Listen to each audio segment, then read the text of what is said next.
We began once again with the historic heat wave that has really gripped much of the country throughout July. Well, tonight, some good news. Triple-digit temperatures that have scorched the Southwest are expected to ease this week, but not just yet. Today, Phoenix, Arizona had its 31st consecutive day of the mercury topping 110 degrees.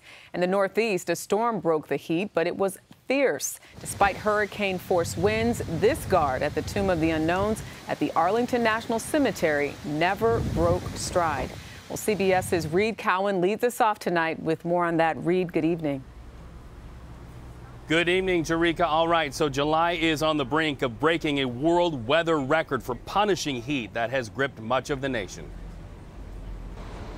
A dangerous heat dome punishing the nation. The last week of July testing the mettle of millions. It's miserable. I mean, I work outside, so it's even worse. In Denver, 90-degree days made for long nights for mom Amanda Morian. She's without air conditioning, just like 10% of Americans. They can't swaddle him at night because it's just too much.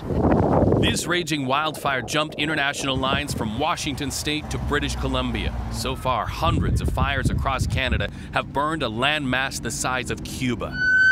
People across the U.S. are dialing 911 for help. The CDC's heat and health tracker shows the most ER visits last week were in the West, followed by the Southwest and the Florida Panhandle. Fire hydrants offering small consolation for New Yorkers, while others seek relief at the city's 500 cooling centers. Animals, too, getting help. At the LA Zoo, chimps chomp on meat pops under misters while meerkats munch on mice cubes. And otters, they stay in the water, feasting on frozen fish. All strategies to keep the animals safe, with zookeepers looking for signs of distress. We would look for lethargy or not wanting to eat, then they call the vets immediately and they can be under veterinary care.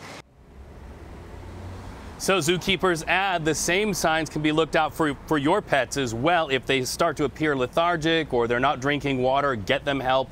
The heat might be too much for them as well. Jerika? All right. Thank you, Reed.